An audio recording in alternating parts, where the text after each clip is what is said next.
Hello and welcome. I'm your host, Mark Roberti, and this is the podcast for entrepreneurs who are looking for the breakthrough for their businesses. As we're continuing to put into this work and hope that we hit the breakthrough for our businesses, we can hear this inner critic at sometimes criticizing us as we do set these big goals ourselves, that self-doubt creeping in, and this is something that can really derail us. So it's really important to ditch that inner critic at work, and that's going to be the focus of this episode. Today's guest is an executive coach who enables mid and senior level professionals to find their next best career step. She is the author of Ditch Your Inner Critic at Work and has been featured in many publications such as the New York Times, Wall Street Journal, Fast Company, Harvard Business Review, Glassdoor, and the U.S. World News and World Report. The Certified Positive Psychology Coach is accredited by the International Coaching Federation and is an executive mentor for Healthcare Business Women's Association. Today's guest for episode 144 of the Breakthrough Success Podcast is none other than Susan Peppercorn. Susan, it is such a pleasure to have you on the show. Mark, thank you so much. It's really great to be here. Susan, I'm really excited to have you on the show. I did read your book beforehand, a lot of awesome stuff. That book will be in the show notes. But before we get into the meat of that book, I'm wondering if you could share with us, why did you decide to write the book, Ditch Your Inner Critic at Work? So I wrote this book because, as you mentioned, I work with a lot of executives, some of them actually on the entrepreneurial path. Some of them have worked for companies before and have decided that they want to start their own business. And what I've seen over and over again is that many clients that I work with, no matter how accomplished they are, suffer with self-criticism, unrealistic self-criticism, and perfectionistic tendencies. And I too suffered with this. And because of my background in learning positive psychology and about things that people can do to break this cycle, I wanted to share that with the world so that people don't have to be victim and slave to a nasty inner critic. And I mean, I see how that critic obviously is bigger depending on the individual, but that need for perfectionism definitely makes that critic really strong, and it can make us we feel like a victim to this critic, and that's why it's so important to get rid of it. And this critic usually comes up when we set really big goals for ourselves. And one of the interesting studies that you mentioned in the book came from the Journal of Experimental Social Psychology. And you mentioned that people with ambitious utopian visions of the future weren't energized to move forward because they tricked themselves into believing that they already accomplished their goal, even when they hadn't in reality.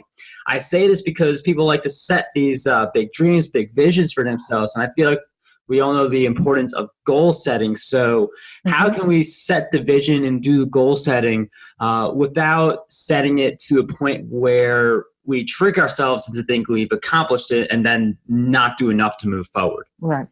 So I think one of the major issues that people have, Mark, with goal setting is that they think what they need to reach their goal is willpower. When we're, as people and individuals, we're really limited in willpower. What we really need is what psychologists call waypower, which means a plan for getting there. So, to use a very common example, if someone wants to start a business, regardless of what that business is, they have to identify the steps that they need, to launch that business, and also to determine what's going to make it successful. So at the outset, it might be things like building a mailing list, creating a website, developing messaging. But if the goal isn't broken down into those steps, then people tend to fail because they don't know how to get where they're going. And so they kind of lose interest in it after a while. It's like, if you set a goal to lose 50 pounds, you don't lose 50 pounds all at once.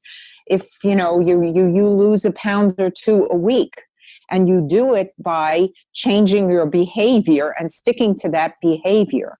And so whatever the goal is, you also have to know what it is in terms of time and resources that you need. And sometimes people are unrealistic about those things too. They think something can be achieved faster than it can be, or with fewer resources than needed. So those are just a few of the reasons why I would say people really give up on their goals and, maybe think their goals are unattainable and trick themselves into thinking they're unattainable when they're not. But it's because they don't have a plan and have the resources to get there. And when we do set these goals and we're not able to accomplish them, that lets the inner critic get a little more power if you let that happen. And it's easy to let that happen because you thought you were going to accomplish it, you don't, and the inner critic is there the next time that you are setting a goal. So with that in mind, I'm wondering how we can restore our past to bump out that inner critic, because some people may be listening to this have a really bad streak right now, and they're wondering how they can restore what has happened so they can have a better future. Mm-hmm. So it's a great question. And I think the answer to it lies in how people look at failures that they've had. I mean, because certainly if we're looking back at our past and we look at our successes, then we're going to feel pretty good about them. But it's where we've hit, challenges or where we've not succeeded that we tend to fall into that, perfectionistic, self-critical mode. And I have an example in my book where I had a spectacular failure. I was in high-tech sales and marketing for a big chunk of my career, and I had this spectacular failure that wound up on the first page of the business section of the Boston Globe. And I thought not only did I think my career was coming to an end, but I thought my life was coming to an end. That's how devastating it was, and extremely, extremely painful. But I think the way to let go of this highly critical inner voice is to recognize that when you've had a failure, and as I did, this really, spectacular one, that there's something that you learn from it. And, in my case, I learned a lot about how corporate organizations work. I learned about the politics of corporate organizations. And I also learned about my own management, the people who I was working for and with, what they expected. And I also recognized the support that I did not get. So although it was very painful at the time, it was a great lesson for me in the long run. And I think people can really ditch their inner critic if they think of the failures that they've had and what have they learned from them and what have they been able to do as a result of those failures.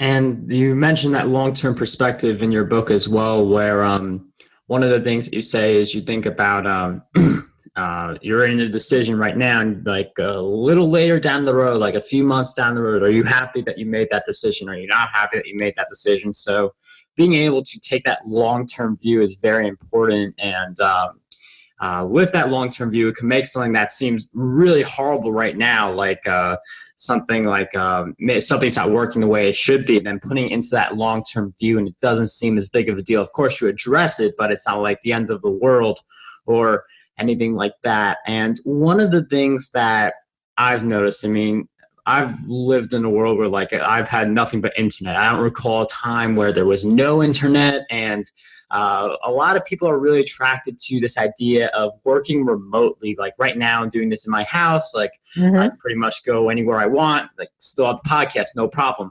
And while it has many perks, one of the interesting setbacks you pointed out is that it hurts our ability to develop meaningful relationships. It's not like you're in the workplace able to interact with people, build relationships. And in some cases, if you build healthy relationships, that can bump out your inner critics. So how do you suggest that we continue to work remotely? Because that's very attractive, but still develop meaningful relationships.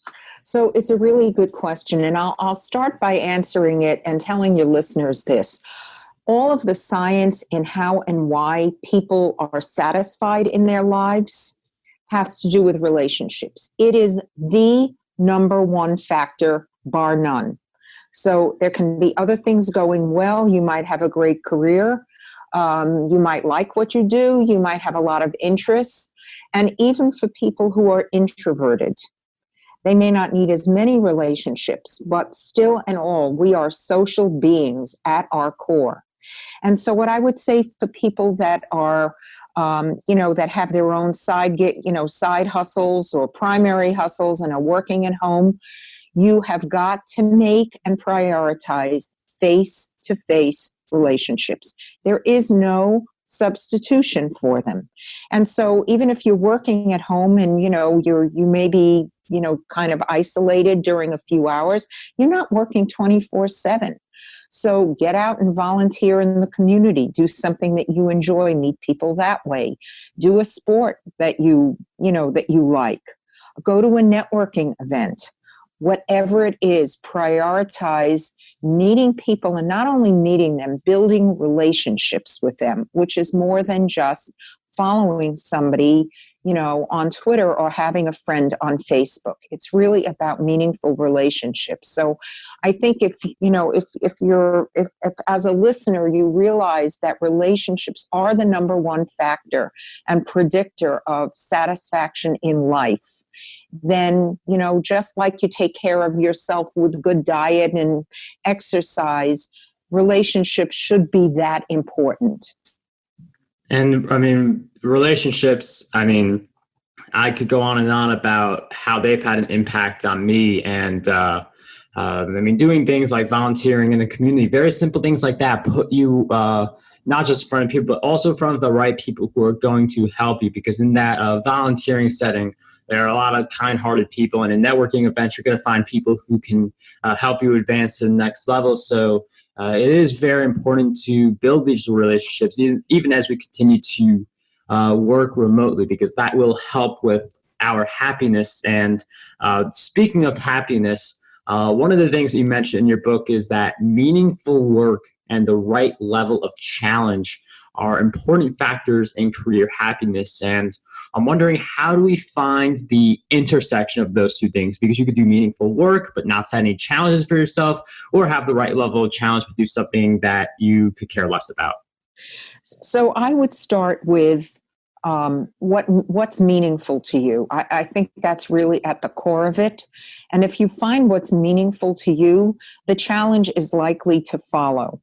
But I think the mistake that a lot of people make is that they think that happiness is going to come from more money and from reaching your goals, and also from greater status.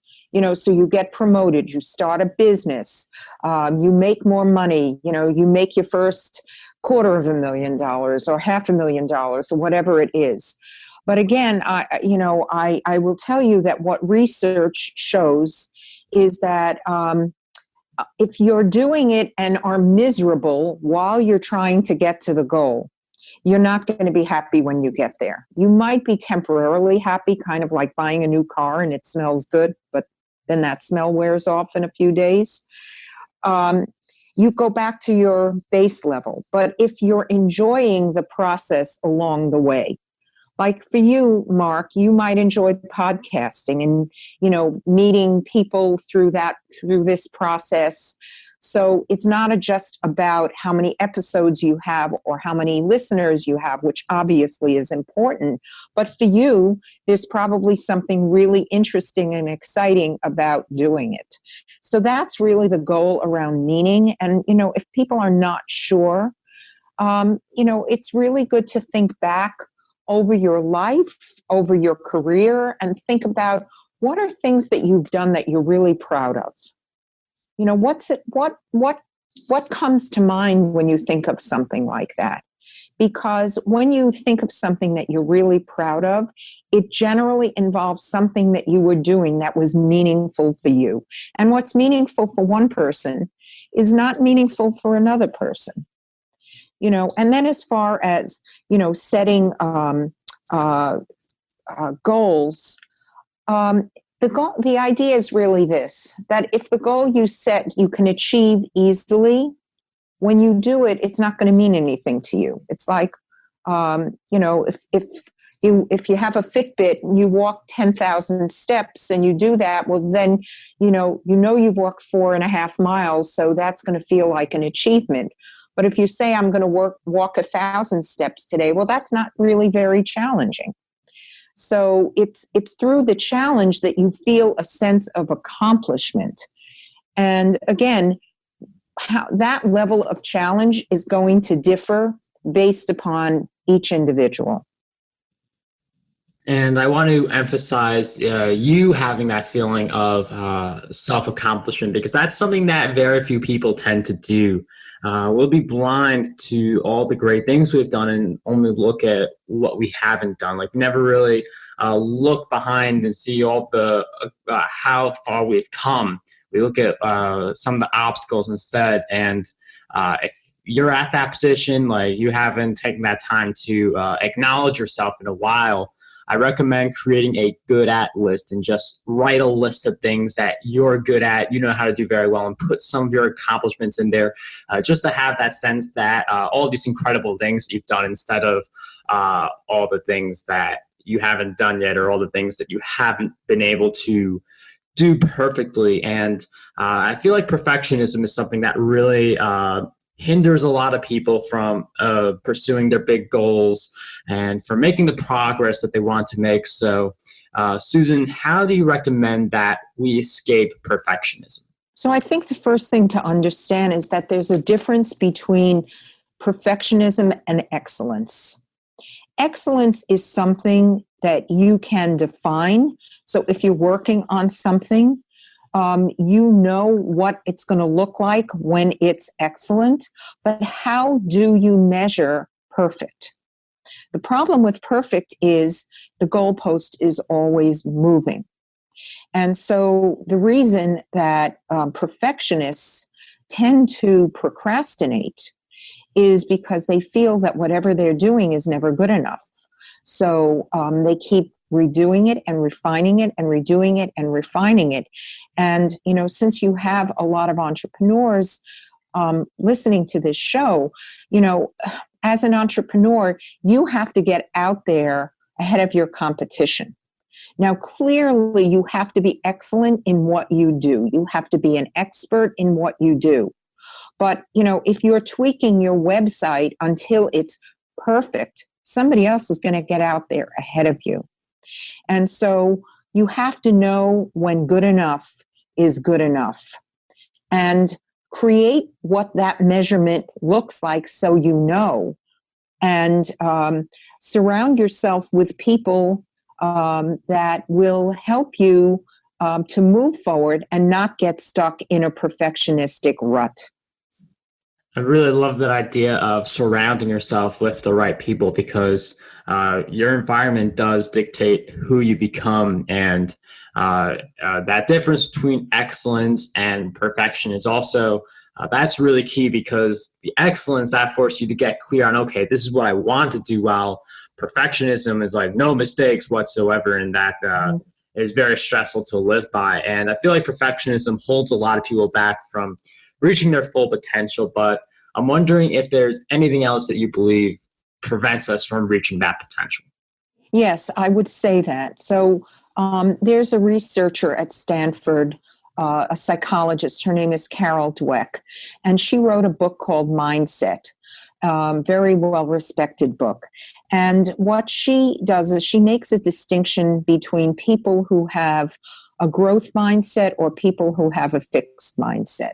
So people who have a fixed mindset have grown up to believe that whatever capabilities they have, their intelligence, their beauty, their personality is fixed. It was predetermined at birth, and that's the way they're going to be. And that is extremely harsh to live under that belief system. On the other hand, what she has shown is that people who have a growth mindset are the ones that really tend to thrive because they accept that they can make mistakes. And one of the things that's known is that, college students these days, on the whole, suffer a lot more anxiety than students in the past. Some of this had to do with parents, the helicoptering and not letting their kids make mistakes and fail, so that as they were growing up, they're like, well, I can't make any mistakes. My parents expect me to be perfect. And then eventually, all of us, sooner or later, are going to hit, they're going to hit that road bump. And when it happens, if you haven't had small failures and setbacks in the past, then it's going to be devastating when it comes. And, what Carol Dweck has shown in her research is that people that are taught that failure and setback is part of life and that we can change who we believe we are. That's really the key, is that even if we thought that, okay, we didn't get the highest SATs, so we're not as smart as somebody else, we can still succeed if we have the drive to do it. And that's the belief system that entrepreneurs really have to live by. They have to believe that they can continue to learn and grow, because when you're starting your own business, there are so many unforeseen things that happen that if you can't ride those waves, you will never persist. And so a lot of the reason that people look at failure differently has to do with their mindset.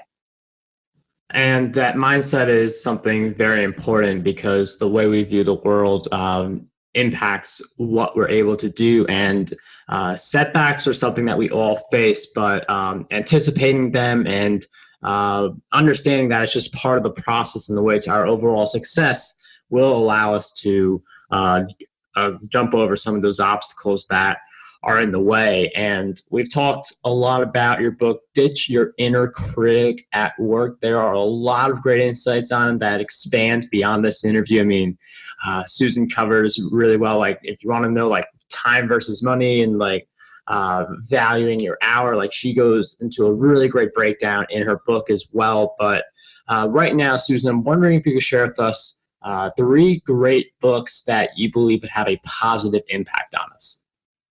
Okay, so 2 come to mind immediately. I might have to think of a third. So one great book, especially for your audience, is Entrepreneurial You.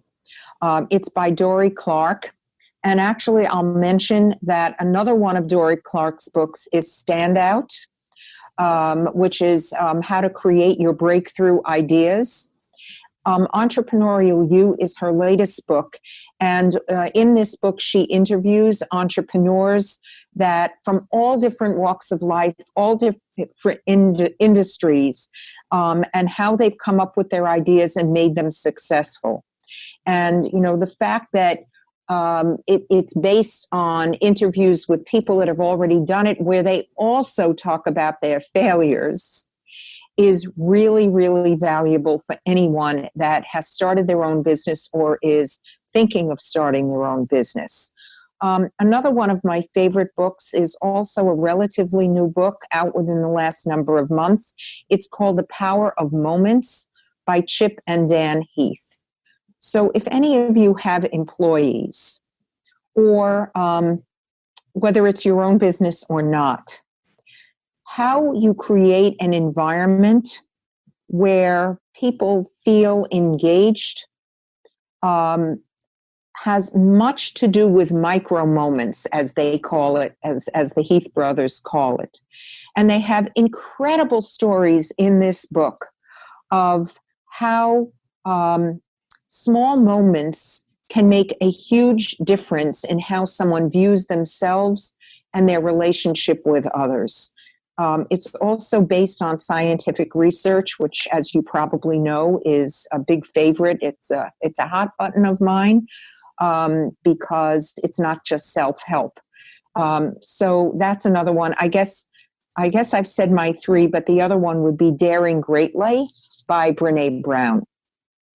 Susan, thank you for those awesome book recommendations. Those will be over at the show notes, markberty.com/E144. And for Breakthrough Success listeners who you may not have a lot of time to read books, but you want to listen to audiobooks, you could get a free month of Audible over at markberty.com/audible. That link will also be in the show notes. And before we wrap up this episode, I'd like to flip the tables a little bit. So, Susan, I've asked you several questions throughout our time together, but what do you believe is one question that we need to be asking ourselves more often? I would say to you that the one question we need to be asking ourselves is, what is standing in the way of our happiness? And what would make us happy? What would make, I'm asking more than one question. What would make our lives worth living? I think that is the question, because we only have this one life, and we're busy, and we have family, and we really should be taking a step back and finding out what's worth it. Why are we doing what we're doing?